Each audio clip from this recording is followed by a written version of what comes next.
کربلا کے میدان میں امام حسین کی شہادت کے بعد اچانک یہ اہل بیت نبوت کے خیموں پر حملہ کیا کوفیوں نے، اور جتنی عورتیں تھیں ان کو باندی بنا دیا گیا، قیدی بنایا گیا، اور بیڑیاں ڈال کر امام زین العابدین کو بھی اور خاندان نبوت کی عورتوں کو بھی لے جایا گیا، اور یہاں سے یہ قافلہ امام حسین کے سر کے ساتھ گیا تھا۔ حسین اعظم کا سر نیزے میں ڈال کر کے یہ لوگ کوفہ لے کر کے آئے تھے ابن زیاد کے پاس، اور ابن زیاد امام علی مقام کے سر کے ساتھ بے عزتی بے حرمتی کرتا رہا، اور پھر یہ قافلہ لٹا ہوا قافلہ اہل بیت کا دمشق گیا تھا، ملک شام یزید کے دربار میں پہنچایا گیا تھا۔ وہاں تک یہ قافلہ کیسے گیا ہوگا، کتنا لمبا سفر کیا ہوگا، لیکن میرے عزیزو حقیقی بات تو یہ ہے کہ ہم صرف اتنا کہنا چاہیں گے، سچ کہا ہے شاعر نے چن کر کہا ہے، اسلام زندہ ہوتا ہے ہر کربلا کے بعد۔ ایک ہی واقعہ دل دہلا دیتا ہے، بیچ راستے میں ایک جگہ یہ قافلہ رکا تھا، ایک گرجا گھر تھا، ایک عیسائی پادری رہتا تھا، کنیسہ یعنی ان کا چرچ تھا، اس نے دیکھا، رات کو ٹھہرنے کا موقع دیا، پوچھا یہ کون لوگ ہیں، کس کے سر لے جا رہے ہو؟ کہا کہ حسین ابن علی جو باغی تھے ہمارے خلیفہ کے، مار دیا گیا، کاٹ دیا گیا اور سر لے کر جا رہے ہیں۔ اس پادری نے دیکھا اور پھر چہرے کو دیکھنے کے لیے قریب آیا تو حیرت کی بات ہے فدا ہو گیا، کہا یہ چہرہ مجھے ایک رات رکھنے کے لیے دے سکتے ہو؟ کہا ہرگز نہیں، یہ امانت ہے، ہم یزید کے دربار تک پہنچانے کے لیے امین ہیں۔ نہیں دیا، لیکن ان لالچی کتوں کو کبھی بھی مال سے خریدا جا سکتا تھا۔ اس عیسائی پادری نے 12,000 درہم اس وقت جو چاندی کے سکے تھے تھیلی میں بھر کر لایا اور کہا یہ لے لو نذرانہ، ایک رات مجھے دے دو اور کل صبح پھر لے کر چلے جانا۔ انہوں نے کہا رات کو رکھنا ہی ہے، اس عیسائی پادری کے پاس انہوں نے یہ سر دے دیا۔ امام علی مقام کا سر لے کر وہ عیسائی پادری چرچ میں رہنے والا راہب ہے لایا، جتنی دھول گرد و غبار لگی ہوئی تھی سب کو چہرے کو صاف کیا، بالوں کو صاف کیا، کٹے ہوئے سر کو ایک تخت پر رکھا اور اس پر تھوڑی سی خوشبو لگایا، دیکھ کر کے وہ غم کے ساتھ بیٹھا، آنکھیں بھگوتا رہا۔ اس نے سوچا یہ کیسی قوم ہے جس رسول کا کلمہ پڑھتی ہے، اس رسول کے بیٹے کو کاٹ کر کے لائی ہے۔ اور اس کے بعد اس عیسائی نے سر کو وہاں رکھا تھا، اونگ آئی، سو گیا، لیکن قسمت جاگ گئی، میرے آقا تشریف لائے۔ خواب میں رسول کرم صلی اللہ علیہ وسلم تشریف لائے اور کہا میرے بچے کے چہرے سے تو نے دھول صاف کی، تیرے دل سے کفر و شرک کو میں صاف کرتا ہوں، پڑھ میرے ہاتھ پر کلمہ طیبہ لا الہ الا اللہ محمد رسول اللہ۔ وہ عیسائی پادری میرے مصطفیٰ کے ہاتھ میں ہی کلمہ پڑھا، صبح اٹھا یا جیسے ہی اس کی نیند کھلی دیکھا تو اس کی قسمت جاگ چکی ہے، ہر طرف خوشبو ہی خوشبو ہے۔ ایک تو حسین کا چہرہ دیکھا تھا اور خواب میں ان کے نانا کا بھی چہرہ دیکھ لیا، قسمت کیسی جاگی ہے اسی کو میں ایک جھلک آپ کے سامنے رکھا، ایک ہی مثال رکھا۔ صبح تو اس نے سر واپس کر دیا، لیکن یہی تو ہم کہتے ہیں اے ظالموں تم ہزاروں کی تعداد میں ہو کر اسلام کو اس طرح نہیں پھیلا سکے جس طرح کٹا ہوا سر بھی گرجا گھر میں جا کر ایمان پھیلا رہا ہے، اسلام کی دولت سے روشناس کر رہا ہے۔ اسی کو شاعر نے کہا تھا کٹ جانا قتل ہو جانا اس سے فیصلہ نہیں ہوتا کہ کون جیتا کون ہارا، حقیقت تو بعد کے حالات بتاتے ہیں۔ کٹا ہوا سر بھی ابھی لوگوں میں تبلیغ کر رہا ہے، کٹا ہوا سر اب بھی لوگوں کو اسلام کی طرف بلا رہا ہے، حقیقت میں یہی تو فتح ہے، اور اسی کو آج ہم کربلا کے میدان میں جا کر دیکھتے ہیں۔ آج پوچھنا کسی سے دمشق میں جا کر، ملک شام کا یہ کیپٹل سٹی ہے، راجدھانی ہے دمشق، جا کر پوچھنا یہاں کبھی یزید کا دربار لگتا تھا، یہاں خلافت ہاؤس ہوا کرتا تھا، یہاں بڑی عمارت تھی، وہ کہاں ہے؟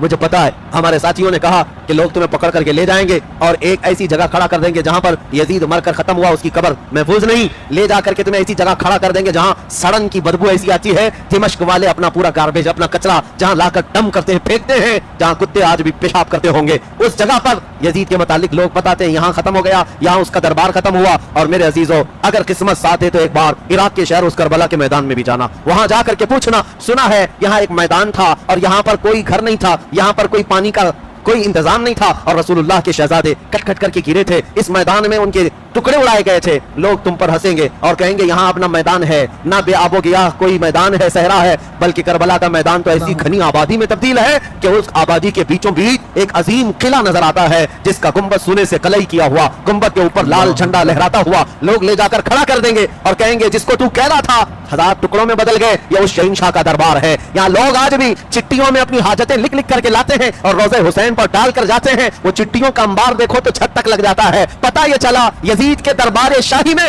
آج کوئی اپنی حاجت لے کر نہیں جاتا اور کٹے ہوئے سر کے پاس بھی قیامت تک لوگ اپنی حاجتیں لے کر جاتے ہیں۔ حسین میرے بچے بگڑ گئے، حسین میری اولاد نہیں ہوتی، حسین میرا بزنس نہیں چلتا، میرا کاروبار نہیں چلتا، حسین میرے فلاں بیمار ہے، ہر گھڑی اپنی حاجتیں لے کر جاتے ہیں۔ یہ مسئلہ یہ بات ثابت کر دیتا ہے آج تک اگر رعایا اپنی حاجتیں لے کر جا رہی ہیں تو کسی مردہ کے پاس نہیں، زندہ شہنشاہ اعظم کے پاس لے جا رہی ہے۔ اسی لیے فتح کا نام ہمیشہ حسین کے نام سے جڑا ہوا ہے۔ سلام اس تربت حسین پر، مولا کریم آخری سانس تک ہمیں حسین اعظم کے غلاموں میں شمار فرمائے۔ میرے عزیزو قسم دیتا ہوں تمہیں رب ذوالجلال کی، اور واسطہ دیتا ہوں میرے مصطفیٰ کا، اور واسطہ دیتا ہوں شہیدان کربلا کا، زندگی میں چاہے کوئی کروڑوں کی دولت لے کر کے آئے اور ایک طرف حسین اعظم کی قربانیاں، تو تم اس دولت کو ٹھوکر مار دینا اور کہنا میرے جسم کے چھیترے اڑ جائیں لیکن میں حسین کا مشن چھوڑ کر تیری دولت کا کتا نہیں بن سکتا۔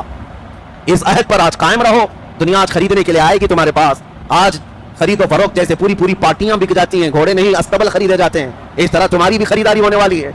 लोग खरीद करके तुम्हें अपना वजीर बना लेंगे, अपना कुत्ता बनाकर घुमाएंगे। हमने देखा है, अरे बाज़ाब्ता आरएसएस जमात में मुसलमानों की शमूलियत है, एक पूरा मंच कायम किया गया। क्यों? तुम्हारे दरमियान फूट डालने के लिए और ये बताने के लिए कि हम तो अमन के मसीहा हैं, हम तो अमन की चाहने वाले लोग हैं। ये वो लोग हैं जिन्होंने अपना दीन बेच दिया है। और ये मीडिया के दज्जालों के इन कोठों पर जो जाकर दाढ़ी टोपी वाले बैठते हैं या इस्लाम पर उंगलियां उठा करके हमले करते हैं, आप क्या समझते हैं ये नाम के मुसलमान हैं? इन्होंने तो कब का अपना दीन बेच दिया है। ये चंद सिक्कों पर बिकने वाले, अभी 2 साल कबल लखनऊ का एक राफजी कुत्ता जो हकीकत में शिया कहता रहा अपने आप को, हुसैन आजम का नाम लेने वाला।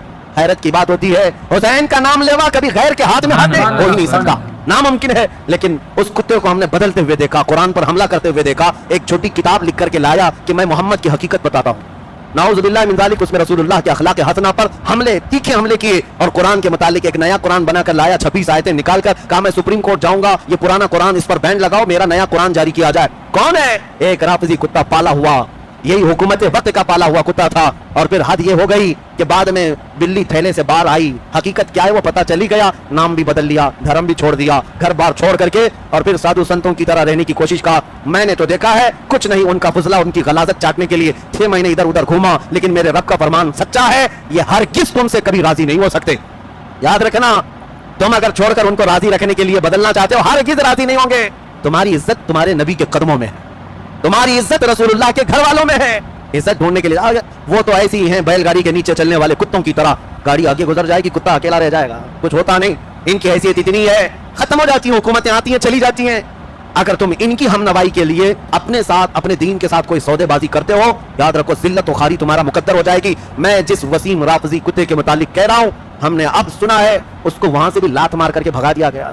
कब वो कबूल करेंगे? अरे अपनी छोटी कास्ट के लोगों को वो नहीं कबूल करते तो एक दूसरा धर्म बदल के आए हुए आदमी को कब तक? तुम्हें तो सिर्फ मीडिया में दिखाने के लिए और मुसलमानों को वर्गलाने के लिए इस्तेमाल किया जाता है, बस इतना ही है। इस्तेमाल हो गया 6 महीने तक, लेकिन ये दज्जाली मीडिया ने देखा मुसलमानों पर कुछ असर नहीं होता, इसको बदल करके हमने देख लिया। अरे जमात तो जमात, हमारे 8 साल के बच्चे पर भी फर्क नहीं आएगा। जो हकीकी ईमान वाला है उसके लिए ये सब हालात डगमगाने के लिए नहीं आते। क्या हुआ? अब वीडियो बना बना करके रिक्वेस्ट करता है प्रधानमंत्री, मुख्यमंत्री मेरी जान की हिफाजत करें, मैं कत्ल हो सकता हूं, मैं मारा जा सकता हूं। धोबी का कुत्ता, न घर का न घाट का। अब इस तरह बेयारो मददगार घूमता रहा। मैं ये बात क्यों कह रहा हूं? सिर्फ हुसैन का नाम लेने से काम नहीं है, उनके मिशन पर कायम रहना जरूरी है।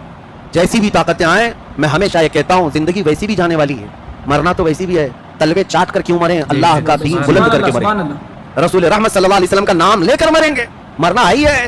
हुसैन का पैगाम यही है, ए नौजवानों इसी अज़्म पर कायम रहो, जो होगा देखा जाएगा। मेरा रब कुरान में फरमाता है काना हक्कन अलैना नस्रुल मुमिनीन, हमने अपने ऊपर लाजिम कर लिया है कि मदद करेंगे तो ईमान वालों की मदद करेंगे। इंशाअल्लाह मदद आएगी, मदद आएगी। आज थोड़ा आप इम्तिहान दे दें, बच्चे फल खाएंगे इंशाअल्लाह।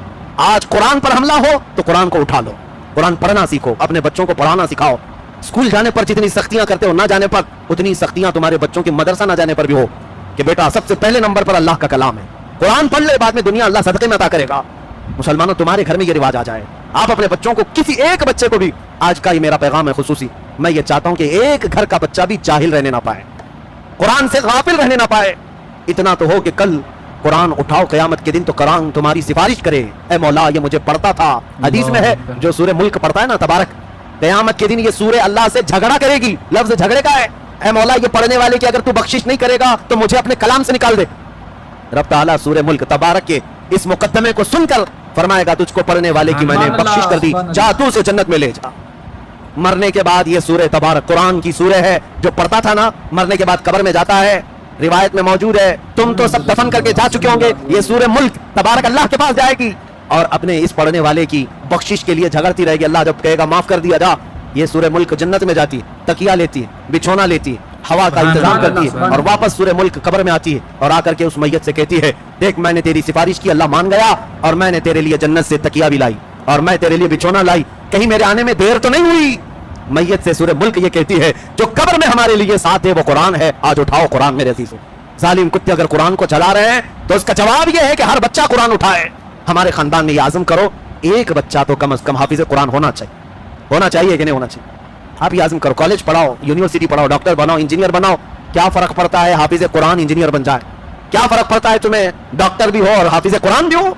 आप दुनिया जरूर पढ़ाएं, लेकिन बच्चों को बचपन से हाफिज कुरान भी बनाएं। कल को इतना तो सामान होगा, हम मर जाएं तो हमारी कब्र पर यह कुरान पढ़ेगा, अल्लाह हमें माफ फरमा देगा। अल्लाह करीम हुसैन आज़म के इस पैगाम को पूरी दुनिया में पहुंचाने की तौफीक अता फरमाए और हम सबको इत्तेहाद और इत्तेफाक अता फरमाए। खुसूसियत के साथ में आज की इस महफिल आखिरी महफिल है। शुक्रगुजार हूं इस मस्जिद हाजा के, इस मस्जिद के खास मुतवल्ली सदर और अराकीन और तमाम मुआविनीन मोहल्ले वालों को, जिन्होंने बड़ी इज्जतों से नवाजा और बहुत ही हमेशा ख्याल किया है। अल्लाह आपके इकबाल बुलंद फरमाए और हमेशा इस मस्जिद को मौला शादो आबाद रखे और दीन और सुन्नियत का इसको मरकज बनाए और इस मस्जिद की बरकतें मौला आप सबके घरों में अता फरमाए। व आखिरु दावाना अनिल हम्दुलिल्लाहि रब्बिल आलमीन। अस्सलामु अलैकुम व रहमतुल्लाहि व बरकातुहू।